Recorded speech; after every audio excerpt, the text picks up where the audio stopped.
The story starts with a calm and peaceful scene. A young boy is walking alone in a quiet garden, enjoying the warm sunlight. He closes his eyes and lifts his face to the sky, as if he's trying to soak in a deep sense of peace. Everything feels calm and dreamy, but suddenly that peaceful moment disappears. It turns out the boy was just dreaming. The scene fades away, and we see a man waking up suddenly. His name is Andre. The boy in the dream was actually him, remembering a moment from his childhood. It's a Sunday morning. Usually Andre would go fishing with his family on Sundays, but today is different. Something important is about to happen. After chatting briefly with his family, Andre gets ready, grabs his car keys and heads out. While driving, he gets a call from his boss. During the call, we learn that Andre doesn't get along well with others. He keeps to himself at work and prefers to do everything alone. But things are changing. His boss tells him that he's being sent on a business trip to China. It's an important mission that could help the company grow. But this time, it's a team project, so Andre will have to work with others, even if he doesn't want to. When Andre arrives at the office, he sees someone he doesn't like. Valera, a tech expert from the IT department. He's also part of the team going to China. Andre tries to avoid him and quickly heads to the elevator. Just then, another man walks in. His name is Sergey. He's new to the company and he looks serious and determined. He goes straight to the boss's office to talk. We soon find out that Sergey is upset because his old company never promoted him, even though he worked hard. The boss listens and sees that Sergey has talent. Sergey makes it clear that he's not looking for a small job. He wants a top position. So the boss decides to send Sergey with the team to China. If Sergey does well and helps close the deal, he'll be given a major role in the company, maybe even be made head of the department. Everyone wanted to become the head of the department. Andre, Valera, even Sergey. Andre had come on this trip with the goal of cracking the deal on his own, hoping that doing so would earn him the top position. He didn't want to share the spotlight or work as a team. He wanted all the credit. Valera was the first to speak with the boss about this. During their talk, we learned something important. Valera is very lonely. He doesn't have a girlfriend, and he doesn't have any close friends either. This has affected his confidence, especially in negotiation. That's why, despite working hard, he had never been promoted. The boss even joked that this doesn't mean everyone in the office should go out and get a girlfriend to get ahead. It was just that Valera's isolation held him back. After Valera left, Andre came in to talk. His conversation with the boss revealed that he too had been promised the head of department role if he performed better than everyone else during the deal. Since it's a private company, promotions weren't automatic. You had to prove your worth through action. But things were about to get tougher for Andre. The boss had decided to personally join the team on this trip to observe how they handled the deal. For now, Andre didn't argue with his boss. He quietly accepted the task and headed straight to the deal location. After meeting with his Chinese business partner, he took him to a nearby bar. A little while later, Valera, Sergey, and Abroskin also arrived with their own partners. They all sat together, shared some drinks, and had friendly conversations. As the night went on, their Chinese partners became more relaxed and happy. One by one, each team member managed to close their part of the deal. They got the necessary signatures on the documents, and Andre quickly called the company director to report the success. By then, it was already late at night. Everyone agreed it was time to wrap up and head home. They decided that tomorrow they would all meet the boss, slam the signed documents on his desk, and show him how they had nailed the job. Since Andre had drunk less than the others, he offered to drive everyone home. Valera, Sergey, and Abroskin got into his car, grateful for the lift. Abroskin was so drunk that he ended up falling asleep, resting his head on Valera's shoulder. The ride back started off lighthearted. They were laughing, satisfied with how things had turned out. But suddenly, as they were crossing a bridge, the car came to an unexpected stop. None of them knew what had happened. Sergey immediately got irritated and blamed Andre. He thought the car ran out of fuel and accused Andre of being careless for not checking the tank earlier. Andre, caught off guard, stayed quiet. He was just trying to help, and now they were stranded in the middle of the bridge with no idea what was about to happen next. The strangest part of the situation was that none of their phones had any signal. No network, no internet, nothing. They couldn't even call for help. Realizing they were stuck, Andre, Sergey, and Valera decided to walk to a nearby gas station, leaving Abroskin behind in the car, still passed out. When they reached the station and explained their situation to the attendant, he refused to give them fuel unless they brought the car there or had their own container. He didn't have any extra bottles or cans to fill. Trying to come up with a solution, Sergey asked if there was a store nearby where they could buy a water bottle, empty it, and use it to carry the fuel. The attendant gave them directions, and the three of them started walking toward the store. But as they walked through the quiet village roads, they noticed something odd. The locals were staring at them in a way that felt off. Their eyes lingered too long, full of suspicion. It was as if they instantly knew these three were outsiders. Why the villagers looked at them like that would become clear later. But for now, the uneasy feeling stuck with them. Back at the car, Abroskin was still fast asleep.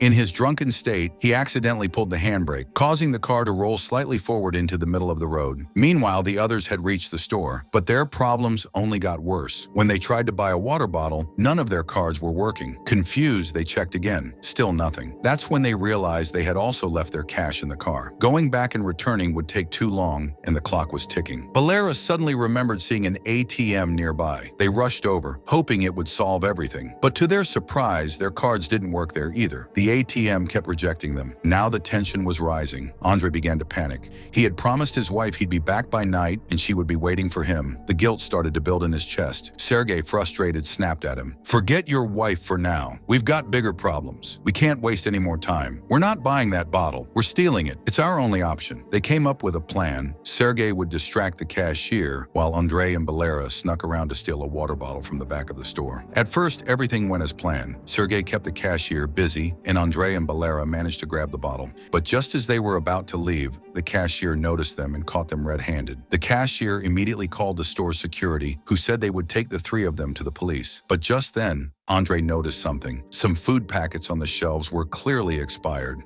Thinking quickly, he pointed it out and accused the store of selling expired items. He warned that if they didn't let them go, he would file a complaint. The security guard looked at them strangely but didn't say anything. After a tense moment, they were allowed to leave. As soon as they stepped out, Andre, Sergei, and Valera burst out laughing. They couldn't believe what had just happened. First, they tried to steal a water bottle, and then they escaped trouble by making up an excuse. While walking back to the gas station, they jokingly tossed the water bottle between them, laughing and playing like kids. The whole situation reminded them of their childhood, and for a brief moment, it felt like they'd been close friends all along. When they finally got back to the gas station, they handed over the bottle to be filled with fuel. But once again, their card didn't work. Running out of options, they began pleading with the attendant to give them the fuel for free. In return, they promised they would do any work he asked. The gas station attendant turned out to be a kind-hearted man. Instead of refusing them or calling the police, he asked them to help with a small task: decorating the station for an upcoming festival. If it had been any other day, he might have insisted on payment, but today he gave them a break. Sergei, however, was getting more and more annoyed. The whole situation was stressing him out. But then Andre and Valera had a thought. What if their boss had planned all of this as a test? After all, only one of them could become head of department. Maybe this was his way of seeing how they handled pressure. When they shared this idea with Sergei, his attitude changed. He agreed with them and quickly joined in, helping to put up the festival banners. The three of them worked together, hoping to finish fast and get their free fuel. After finishing the decorations, the attendant filled their bottle with petrol, just as promised. They thanked him and rushed back to the bridge where their car was parked. But what they saw next left them completely shocked. The car was in pieces, damaged beyond recognition. The windows were broken, the doors were open, and worst of all, Abroskin was nowhere to be found. Panic set in. They started arguing with each other, each one blaming the other for leaving Abroskin alone. But after a while, they realized arguing wouldn't help. They had no choice but to return to the city without the car and come back later to deal with it. They walked to the nearest bus stop and waited quietly, still worried and confused. As soon as a bus arrived, Andre hurried to board it first. But as he got in, the doors suddenly closed behind him, leaving Sergei and Valera outside. No matter how many times Andre shouted or pleaded, the driver didn't stop. He didn't even look back. The bus just drove off with Andre inside, ignoring everything. By now, Andre was seriously disturbed. Ever since they had arrived in this village, strange things kept happening. Nothing made sense anymore. While waiting at the bus stop, Valera opened up to Sergei about his personal life. He shared that he had never been in a relationship and had always struggled when it came to love. Sergei was surprised to hear this. Wanting to cheer him up, Sergei handed Valera a small heart-shaped stone and told him things would get better with time. As they were talking, another bus pulled up to the stop. Both of them got on, hoping to meet Andre at the next stop. Meanwhile, Andre had gotten off his bus and was waiting at the next stop, expecting his friends to arrive so they could return to their town together. Valera and Sergei were also looking out of the bus windows, keeping an eye out for Andre.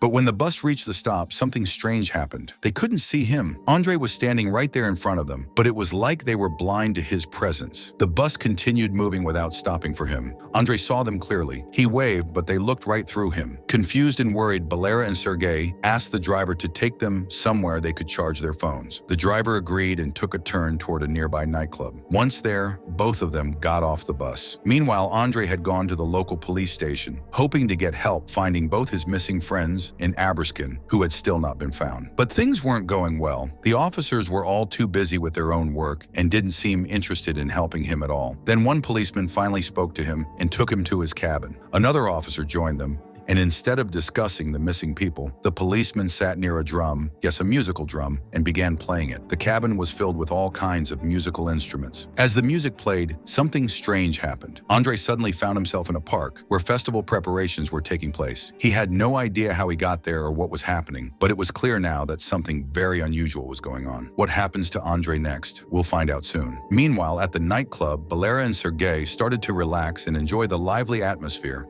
Balera noticed a girl dancing on the stage and instantly liked her. Sergei, seeing this, encouraged Balera to go and talk to her. Balera was nervous, unsure of what to say or do. To help him build confidence, Sergei suggested a fun idea. He told Balera to approach the girl and tell her that Sergei had placed a bet saying Balera had to dance with her. That way, it would seem like a fun challenge and not something too serious. With a bit more courage, Balera walked up to the girl and joined her on the dance floor. He began dancing with her confidently, and Sergei smiled from a distance, happy to see his friend stepping out of his shell. But as Sergei watched, it reminded him of someone from his past, a woman he once loved who had broken his heart. The memory hit him hard, and he quietly stepped outside to have a smoke and clear his mind. Outside, Sergei realized he didn't have a lighter. He asked a local man nearby for one, but just then, a car sped past the nightclub. The people inside were firing shots into the air. Sergei was shocked and confused, but the local man wasn't fazed at all. He casually explained that there was probably a wedding nearby. People here often fired into the air during celebrations. After saying that, the man walked away without giving Sergei the lighter. Sergei stood there, still trying to make sense of everything. Just then, Alisa, the same girl Balera had been dancing with, came outside and started flirting with Sergei. He didn't like it. Feeling frustrated, Sergei snapped. He told her that not every girl should keep chasing some perfect prince when there are kind, loyal men like Balera around. Guys who get ignored for no reason. At that moment, Sergei heard the sound of a trumpet coming from a nearby garden. Curious, he followed the sound and ended up at the same garden where Andre had mysteriously appeared earlier. Sergei found Andre there, dancing and acting strangely with the people around him.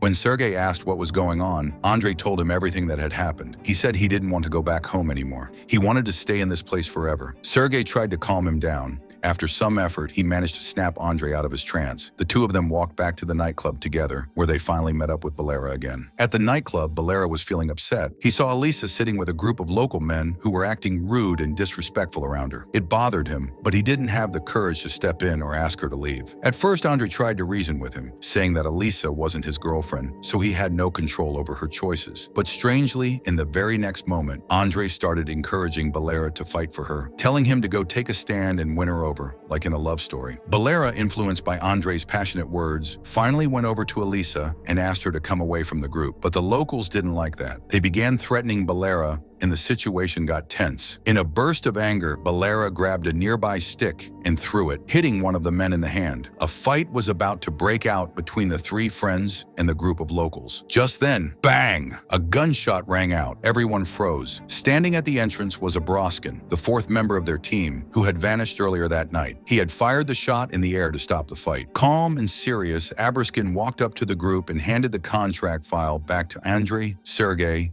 and Balera. He told them that if they wanted to leave the town, they had to be at the bus station within the next 3 hours. A bus heading to Moscow would arrive there, and it was their only chance to leave. Abroskin said he wouldn't be joining them. He had his own reason for staying behind. Everyone agreed. After taking the file, the three men left the nightclub with Alisa. Then we briefly see a flashback. Back when Abroskin accidentally pulled the handbrake and the car rolled into the road, he had actually woken up shortly after. He stepped out to smoke a cigarette, but just then, a truck crashed into the car, knocking him unconscious. When he came to, some men from a nearby wedding found him, helped him up, and brought him along in their car, which eventually led him to the nightclub. As they were walking toward the bus station with Alisa, she suddenly suggested going to her house to spend some time with Balera, since the bus wouldn't arrive for another 3 hours. Sergei wasn't comfortable with the idea and tried to stop them, but Andre and Balera ignored him and followed Alisa anyway. Left with no choice, Sergei reluctantly joined them. On the way, they made small talk about Alisa's neighbors, which Sergei found completely pointless. When they reached Alisa's house, her father was clearly upset. Someone had recently tried to steal his bike. Things got tense when Alisa suddenly introduced Balera as her boyfriend. Surprisingly, her father said nothing at first and invited them all to sit down for dinner. Despite his earlier anger, he spoke to them kindly during the meal. However, when Balera mentioned how different village life felt compared to the modern world, Alisa Elisa's father grew serious. He told Balera that if he wanted to stay with Elisa, he would have to respect and follow the village's traditions, no exceptions. After saying that, he left the room. Andre tried to call his wife again, but there was still no signal. Meanwhile, Balera noticed a guitar in the corner. He picked it up and began playing with Elisa by his side. In that moment, he decided he wanted to stay in the village with her forever. Outside, Sergei found Elisa's father fixing his bike. The old man gave Sergei some strange advice. He told him that if he didn't join the town's upcoming festival and parade,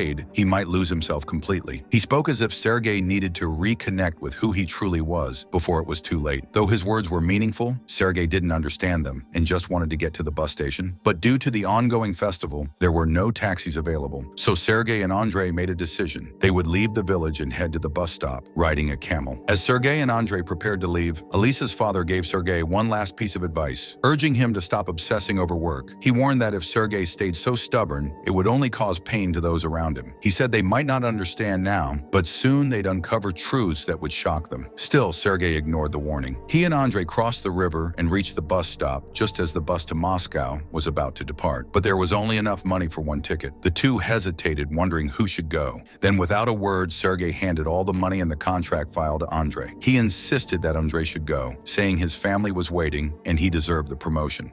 Andre accepted, boarded the bus, and left. In Moscow, Andre reached the office and handed the file to his boss. But sitting at his desk, looking at the empty seats of his friends, something didn't feel right. Without hesitation, he resigned. Suddenly, Andre woke up in a hospital. His wife sat beside him and told him the truth. That night after the meeting, they had been in a serious car accident caused by drunk driving. Eberskin had died on the spot. Balera passed away later. And just moments ago, Sergei had died too. The strange town they'd all been in wasn't real. It was a limbo, a space between life and death. That's why the villagers acted so oddly. The expired goods, the missing phone signals, Elisa's father's cryptic warnings, it all made sense now. He was trying to help Sergei come to terms with his death, so his family could let go of the body that was in a coma. Andre was the only one who survived. Meanwhile, in that surreal town, Sergei was seen returning, this time as part of the festival. Elisa's father welcomed him with a smile. Sergei looked around and remembered his childhood, how he used to laugh and play with his friends. The parade, it seemed, was a celebration of souls who had accepted their fate and were ready to move on to the afterlife. And with that, the story ends. If you enjoyed this explanation, make sure to like the video, subscribe to the channel, and turn on the bell notification for more deep and emotional story breakdowns. Until next time, goodbye.